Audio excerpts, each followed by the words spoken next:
ప్రపంచంలో ఎక్కడ a war జరిగినా ఒకటి స్టాక్ మార్కెట్, ఒకటి రియల్ ఎస్టేట్ మీద ఖచ్చితంగా ఇంపాక్ట్ పడుతుంది. సో ఇప్పుడు ఈ వార్ ఇంపాక్ట్ అనేది మనకి రియల్ ఎస్టేట్ మీద ఉంటుందంటారా? మనకు రష్యా ఉక్రెయిన్ వార్తోనే మనకు ఇండియాలో హైదరాబాద్లోకి వచ్చేసరికి ఇక్కడ ప్లాట్స్ కానీ ఫ్లాట్స్ కానీ రేట్స్ తక్కువలో ఉన్నాయి అని అంటున్నారు. అది నిజమేనా, లేకపోతే అదేమైనా మార్కెటింగ్ స్ట్రాటజీ అంటారా? ఎప్పుడు ప్రైస్ తగ్గుతుందంటే మార్కెట్లో ఏమైనా ఆన్లైన్ వెబ్సైట్ అవ్వనివ్వండి, స్టార్టింగ్ లో చాలా జెన్యున్ గా రన్ చేస్తారు. రాను వాటిలో కూడా చాలా ఫేక్స్ క్రియేట్ అవుతూ ఉంటాయి. సో మనం రియల్ ఎస్టేట్ ఎవరైతే చదువుకొని వాళ్ళు ఉన్నారో, రైతులు ఉన్నారో, అన్ఎడ్యుకేటెడ్ పీపుల్స్ ఉన్నారో, వాళ్ళు ఆన్లైన్ బేస్ మీదే వాళ్ళ నమ్మకంతో వెళ్ళిపోతారు. కాబట్టి ఫర్దర్ గా ఇట్లాంటి ఫేక్ సిచ్యువేషన్స్ ఏమి రావు అని ఏమైనా అష్యూరెన్సెస్ ఉన్నాయంటారా ఈ పోర్టల్స్ ద్వారా? హెచ్ఎండిని కాపీ చేయడానికి లేదు, రేరాని కాపీ చేయడానికి లేదు. బట్ స్టిల్ రాబోయే రోజుల్లో రియల్ ఎస్టేట్ ధరలు అనేది పడిపోబోతున్నాయి అనేది ఇంకా బయట వినిపిస్తుంది. మరి ఇదెంత వరకు నిజమంటారు? లేదు, ఛాన్సే లేదండి. నేను ఏమంటున్నా, ఆ బిల్డర్ యొక్క ప్రాఫిట్లోకి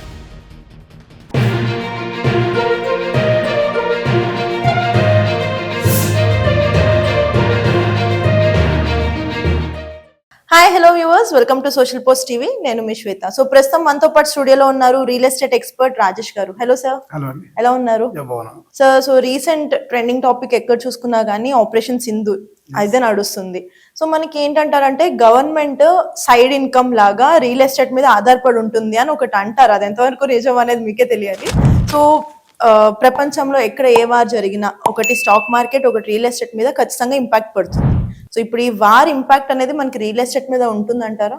డెఫినెట్గా ఉంటుంది. ఆల్రెడీ మన ఎకానమీ కొంచెం డిఫికల్ట్గానే ఉంది ఉన్న సిచ్యువేషన్లో. సో అలాంటి టైంలో జీడిపికి మీద డెఫినెట్గా ఈ యుద్ధ ప్రభావం పడుతుంది. ఆల్రెడీ మనకు రష్యా ఉక్రెయిన్ వార్తోనే మనకు ఇండియాలో ఎలక్ట్రికల్ వెహికల్ పోయిన ప్రైస్ పెరిగింది. సో అట్లాంటి సిచ్యువేషన్లో మనము బయట దేశాల నుంచి కానీ లేదా బయట నుంచి ఇన్వెస్టర్స్ కానీ మన దగ్గర ఇన్వెస్ట్ చేసే టైంలో ఏమిటంటే డెఫినెట్గా ఈ ప్రైస్ అనేది మనకు హైప్ అవుతుంది. దట్ ఇంకోటి ఏంటంటే యుద్ధ ప్రభావం వల్ల ఇక్కడ ఉన్నటువంటి ఎకానమీ దెబ్బతినే అవకాశం ఎక్కువగా ఉంటుంది. సో ఇంకా రేట్స్ పెరిగే ఛాన్సెస్ ఉన్నాయి. బట్ యాజ్ ఆఫ్ నౌ నిజంగానే హైదరాబాద్ లోకి వచ్చేసరికి ఇక్కడ ప్లాట్స్ కానీ ఫ్లాట్స్ కానీ రేట్స్ తక్కువలో ఉన్నాయి అని అంటున్నారు. అది నిజమేనా, లేకపోతే అదేమైనా మార్కెటింగ్ స్ట్రాటజీ అంటారా? ప్రైస్ తక్కువ లేదండి, ఇక్కడ స్ట్రాటజీ అది అంతే. ప్రైస్ తక్కువ ఛాన్సే లేదు. మనకు ఎప్పుడు ప్రైస్ తగ్గుతుందంటే మార్కెట్లో భూమి రేటు తగ్గినప్పుడు ప్రైస్ తగ్గుతుంది.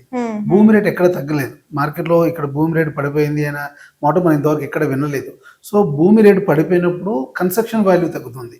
కన్స్ట్రక్షన్ వాల్యూ తగ్గినప్పుడు మనకు మార్కెటింగ్ వాల్యూ కూడా తగ్గుతుంది అక్కడ. సో కామన్ మ్యాన్ కు అనుకున్న ధరలో వచ్చేస్తుంది. కానీ ఇక్కడ ఏమవుతుందంటే భూమి వాల్యూ తగ్గలేదు, మెటీరియల్ వాల్యూ తగ్గలేదు, కన్స్ట్రక్షన్ వాల్యూ తగ్గలేదు. సో ఇక్కడ ఎవ్రీథింగ్ అన్ని పెరిగే ఉన్నాయి, ఏది తగ్గలేదు. కానీ టోటల్ ఫ్లాట్ కాస్ట్ మాత్రం తగ్గాలి. ఎలా పాసిబుల్ అవుతుంది? ఛాన్స్ లేదు అది. సో ఈ రోజు అన్ని కాస్ట్ పెరిగి, ఈవెన్ సిమెంట్ కానీ, ఐరన్ కానీ, ఎలక్ట్రికల్స్ కానీ ఎవ్రీథింగ్ పెరిగి ఉన్నాయి. తగ్గాలి అంటే అన్ని తగ్గాలి. అన్ని తగ్గినప్పుడు ఇది తగ్గడానికి అవకాశం ఉంది. కాకపోతే మార్కెట్ స్తబ్దత ఉందనే ఒకే ప్రభావంతో ఎంటైర్ మార్కెట్ మీద రేట్లు పడిపోయిననే ఉంది తప్ప అసలు భూమి రేట్లు ఎక్కడ పలిపోదు. భూమి రేట్లు రోజు పెరుగుతున్నాయి ఇంకా. ఓకే, అంటే రియల్ ఎస్టేట్ పడిపోయింది ఇవన్నీ కూడా ఫేక్ అంటారా? డెఫినెట్ గా మార్కెట్ పడిపోలేదండి, మార్కెట్ స్తబ్దత ఉంది. ఇప్పుడు కరోనా వచ్చింది, మనం అందరం బయటకు వెళ్ళి కూడా మార్కెట్ నడిచింది. సో ఈ అటువంటి సిచ్యువేషన్ ఇది కూడా. మనం అట్లా అనుకుంటే తెలంగాణ ఉద్యమం 3 years నడిచింది. 2009 to 2014 వరకు ఎంత సీరియస్ గా ఉండే, అప్పుడే మార్కెట్ పడిపోలేదు అంత సీరియస్ కండిషన్ లో ఉన్నప్పుడు. అలాంటిది మనము 2020-22 మధ్యలో మనకు వచ్చిన కోవిడ్ ప్రపంచ విపత్తు, అది అలాంటి కూడా మార్కెట్ పడిపోలేదు. ఇది చిన్న మనకి ఏంటంటే ఫుల్ స్టాప్ లాంటిది, మార్కెట్ లాంటిది అంతే.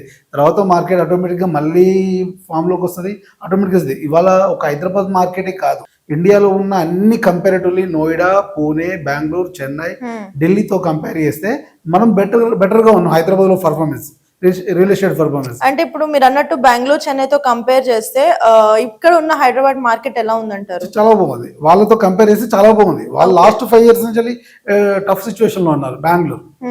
వాళ్ళతో కంపేర్ చేస్తే హైదరాబాద్ మార్కెట్ చాలా రిజల్ట్స్ ఉన్నాయి, పాజిటివ్ వేలో వెళ్తుంది. సో వరల్డ్ వైజ్ ఎకానమీ కొద్దిగా ఇబ్బందిలో ఉంది కాబట్టి, అన్ని కంట్రీస్ జీడిపి తగ్గుతుంది కాబట్టి ఇక్కడ ఈ ఇష్యూ ఉంది. కానీ వన్స్ ఒకసారి అది మొత్తం పుంజుకున్నట్టయితే ఎకానమీ మళ్ళీ నార్మల్ వేలోకి వచ్చినట్టయితే డెఫినెట్గా ఇక్కడ ఉన్నటువంటి సిచ్యువేషన్స్ మారిపోతాయి, ప్రైసెస్ పెరుగుతాయి. ఎందుకంటే హైదరాబాద్ విస్తరణ అనేది 360 degrees వైపు పెరుగుతుంది. ఒకటి ఎంప్లాయ్మెంట్ పెరుగుతుంది, ఇక్కడ ఇన్వెస్టర్స్ పెరుగుతున్నారు, ఆపర్చునిటీస్ ఎక్కువగా ఉంటున్నాయి. సో దానివల్ల ఏమవుతుందండి, ఇక్కడ ఉండడానికి ఇష్టపడే వాళ్ళు ఎక్కువైపోయారు. సో ప్రతి వారికి హౌస్ కావాలి, ఎక్కడో ఒకటి సెటిల్ అవ్వాలి. సో డెఫినెట్గా హైదరాబాద్కు ఉన్నటువంటి అవకాశాల రీత్యా ఇక్కడ వచ్చేసి పీపుల్ మైగ్రేట్ అవ్వడానికి, అర్బనైజేషన్కి ఛాన్స్ ఎక్కువ ఉంది. సో దానివల్ల ఏమవుతుందంటే ఇక్కడ భూముల రేట్లు పడిపోయే ఛాన్స్ లేదు, రోజు రోజు పెరిగే అవకాశమే ఎక్కువ ఉంది. సో దాన్ని తోడు చేసుకొని ఎకానమీ ఏం చేయలేదు. ఇక్కడ కొంతవరకు స్తబ్దత ఉండి స్టాప్ చేయగలుగుతుంది, కానీ ఎంటైర్ ఎకానమీ పడిపోయి మార్కెట్ ప్రైస్లు పడిపోయి ఇంకా తక్కువ వస్తేనే అవకాశం లేదు. ఒకటి మాత్రం ఉంది, ఇప్పుడున్నటువంటి మార్కెట్ సిచ్యువేషన్లో ఎవరైనా ప్రాపర్టీ కొనాలి అనుకున్నప్పుడు మాత్రం డెఫినెట్గా ఈ టైంలో కొనండి. ఎందుకంటే ఆ బిల్డర్ కానీ, ఆ బయ్యర్ కానీ, లేకపోతే అక్కడ ఉన్నటువంటి ఇన్వెస్టర్ కానీ ఎవరైనా కూడా వాళ్ళ యొక్క ప్రాఫిట్ తగ్గించుకునే అవకాశం ఉంది ఇప్పుడు. ఓకే, కానీ ఇప్పుడు ఇంకా కూడా మీరు అంటే ఎక్కడ చూసినా అన్ని బెనిఫిట్స్ ఉన్నాయని చెప్తున్నారు కదా, బట్ స్టిల్ రాబోయే రోజుల్లో రియల్ ఎస్టేట్ ధరలు అనేది పడిపోబోతున్నాయి అనేది ఇంకా బయట వినిపిస్తుంది. మరి ఇదెంత వరకు నిజం అంటారు? లేదు, ఛాన్సే లేదండి. నేను ఏమంటున్నా, ఆ బిల్డర్ యొక్క ప్రాఫిట్ లోకి వెళ్ళి తగ్గించుకునే అవకాశం ఉంటుంది. ఓకే, ఆ బిల్డర్ 30% ప్రాఫిట్ వచ్చింది అనుకోండి, ఓ 10-15% తగ్గించుకొని ఇచ్చే అవకాశం ఉంటుంది. అది కొంత size of the material flats వరకు లేదా కొంత సర్దేకి ఇన్వెంటరీ మాత్రమే ఇవ్వగలుగుతారు. అట్లా మొత్తం ఇన్వెంటరీ ఇవ్వడు, ఎందుకంటే తనకు రొటేషన్స్ ఉంటాయి, తనకి మెయింటెనెన్స్ ఉంటాయి, కాబట్టి 1-2 తీసేస్తారు తప్ప మొత్తం ప్రాజెక్ట్ చేయడానికి ఉండదు. కాకపోతే ఎవరైనా ప్రాఫిట్ తగ్గించుకొని ఇవ్వాల్సిందే తప్ప ఈ రోజుల్లో మొత్తం రేట్లు పడిపోవడం అవకాశం. ఫర్ ఎగ్జాంపుల్ 5 CR ఎకరం మనం కొన్నాము, మనం 3 CRకి ఎవరికైతే అమ్మలేం కదా.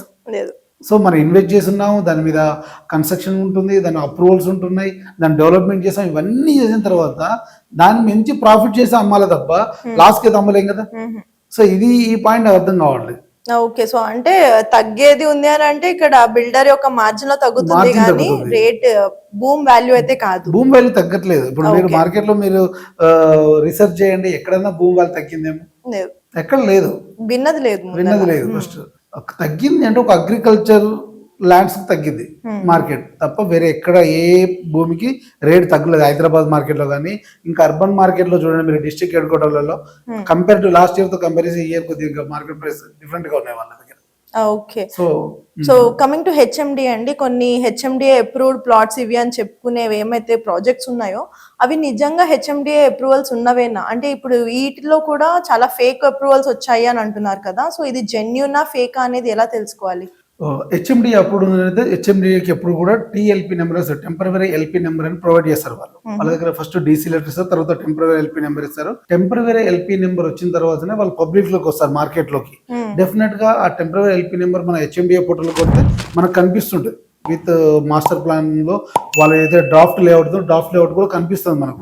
ఈవెన్ మనకు అలా చూడరాకపోయినా, మనకు తెలియకపోయినా, మనం ఎవరైతే ఆ బిల్డర్ ఉన్న బిల్డర్ దగ్గర లేఅవుట్ కాపీ తీసుకోవచ్చు. మనం అది ఒరిజినల్ ఫేక్ అనే విషయం తెలుసుకోవాలంటే మనం మైత్రివనంలో హెచ్ఎండి ఆఫీస్ డైరెక్ట్ వెళ్ళి మనం అడిగితే చెప్తారు అక్కడ.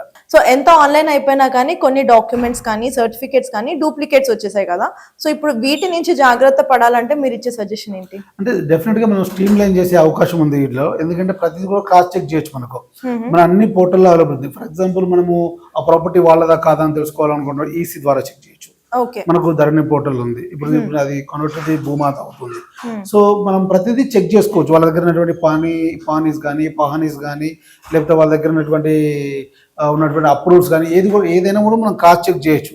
ఈవెన్ మనకు అంత టైం లేదు, మనం చెక్ చేసే ఓపిక లేదు అనుకుంటే ఎవరైనా లీగల్ అడ్వైజర్కి ఇస్తే వాళ్ళు చేసి పెడతారు మనకు. ఓకే, సో దానివల్ల మనకి డూప్లికేట్స్ ఏమైతే ఎందుకంటే మనకు హెచ్ఎండిఏకి హెచ్ఎండిఏ ఆఫీస్ ఉంది, రేరాకి రేరా ఆఫీస్ ఉంది. మీరు రెండు కూడా ఆన్లైన్ లో చెక్ చేసుకోవచ్చు. మనం పర్సనల్ గా www.hmda.in కొడితే మనం ఆ పోర్టల్కి లాగిన్ అవుతాం. కొత్త అప్రూవల్స్ ఏమున్నాయి, ఎప్పుడు అప్రూవల్ వచ్చింది, ఎన్ని ఎకరాల ఎక్స్టెన్షన్ ఉంది, ఇది ఏ టైప్ ఆఫ్ కన్స్ట్రక్షన్ చేస్తున్నారు అనేది కూడా అందులో ఉంటుంది హెచ్ఎండిఏలో. లేదు రేరాకు వచ్చి అనుకో TGRERA.com అని కొడితే మనకు రేరా ఓపెన్ అవుతుంది. రేరా ఓపెన్ అయినప్పుడు రేరాలో కూడా చూడొచ్చు మనము. దానికి ఒక కాల పరిమితి ఉంటుంది, 2.5 సంవత్సరాల నుంచి 3 సంవత్సరాల మధ్యలో ఉంటుంది. ఎగ్జాక్ట్లీ 2.5 years అయితే పక్కా ఉంటుంది. ఈ 2.5 years లో వీళ్ళు ఎప్పుడు అప్రూవల్ తీసుకున్నారు, ఎంత ఎక్స్టెండ్ వరకు టైం ఉంది, ఒకవేళ రేరా అయిపోయింది, వీళ్ళు రేరాని రిన్యువల్ చేస్తున్నారా లేదా అది చూడొచ్చు. మనం ప్రతిదీ కూడా ఆన్లైన్ త్రూ వెళ్ళిపోవచ్చు, మనం ఇబ్బంది ఏం లేదు. పాయింటే, బట్ ఏంటంటే ఆన్లైన్ లో మనం సోషల్ మీడియా ప్లాట్ఫామ్స్ కానివ్వండి, ఇంకేమైనా ఆన్లైన్ వెబ్సైట్ అవ్వనివ్వండి, స్టార్టింగ్ లో చాలా జెన్యున్ గా రన్ చేస్తారు. రాను రాను వాటిలో కూడా చాలా ఫేక్స్ క్రియేట్ అవుతూ ఉంటాయి. సో మనం రియల్ ఎస్టేట్ ఎవరైతే చదువుకొని వాళ్ళు ఉన్నారో, రైతులు ఉన్నారో, అన్ఎడ్యుకేటెడ్ పీపుల్స్ ఉన్నారో, వాళ్ళు ఆన్లైన్ బేస్ మీదే వాళ్ళ నమ్మకంతో వెళ్ళిపోతారు. కాబట్టి ఫర్దర్ గా ఇట్లాంటి ఫేక్ సిచ్యువేషన్స్ ఏమి రావు అన్న ఏమైనా ఇన్సూరెన్సెస్ ఉన్నాయంటారా ఈ పోర్టల్స్ ద్వారా? ఉందండి. ఇప్పుడు మీకు హెచ్ఎండిని కాపీ చేయడానికి లేదు, ఓకే, రేరాని కాపీ చేయడానికి లేదు. ఇంకోటి దట్టేందంటే మనం ఎవరి దగ్గర ప్రాపర్టీ కొంటున్నామో వాళ్ళ ముందే ఓపెన్ చేసి చూపించవచ్చు. లాగిన్ అందరికీ అవకాశం ఉంటుంది. కామన్ మ్యాన్ కూడా లాగిన్ చేసుకుని డైరెక్ట్ గా చూడొచ్చు, మన విజిబిలిటీ ఉంటుంది. ఓకే, లేదు ఇవంతా ఇష్యూస్ ఎందుకు, మనం ఓపెన్ చేయడం ఎందుకు, వాళ్ళ ద్వారా ఓపెన్ చేయడం ఎందుకు, డైరెక్ట్ గా మనము రేరా ఆఫీస్కి వెళ్ళొచ్చు, హెచ్ఎండి ఆఫీస్కి వెళ్ళచ్చు. వాళ్ళు మనకు అక్కడ సర్వీస్ ఇస్తున్నారు. అది డైరెక్ట్ ఓపెన్ చేసి చూపిస్తారు. వాళ్ళు ఎంత ఎక్స్టెండ్ ఉందో కూడా చూపిస్తారు. వాళ్ళ దగ్గర డ్రాఫ్ట్ లేఅవుట్ కాపీ ఉంటుంది, డ్రాఫ్ట్ కూడా చూపిస్తారు. సో ఫర్దర్ గా మోసాలు జరిగే ఇది ఏదైతే పర్సెంటేజ్ ఉందో తగ్గుతుంది అని అనుకోవచ్చు. అవును. లేదు ఓలా కన్స్ట్రక్షన్ ఉంది అనుకోండి, ఇప్పుడు బిల్డ్ నో యాప్ ఉంది, మీరు దాంట్లో పబ్లిక్ డొమైన్ లో వదిలేస్తారు. దాన్ని మనం చూడొచ్చు, ఏ పోర్టల్ ఎక్కడ అప్లై చేశారు, ఎప్పుడు అప్పుడు వస్తుంది ఏదనేది మనం క్లియర్ గా చూడొచ్చు. ఏదైనా ఇష్యూస్ ఉంది, ఏదైనా ఫర్ ఎగ్జాంపుల్ ఏదైనా ల్యాండ్ ఉంది అనుకోండి, ఆ పక్క వాడికి ఏదైనా ఇబ్బందులు వాడు కూడా కంప్లైంట్ చేయొచ్చు అప్పుడు రాకుండా. సో బేసిక్ లైన్ లో స్ట్రీమ్ లైన్ అవుతుంది ఇప్పుడు. సూపర్. సో అలాంటి ఇష్యూస్ లేవు ఇప్పుడు.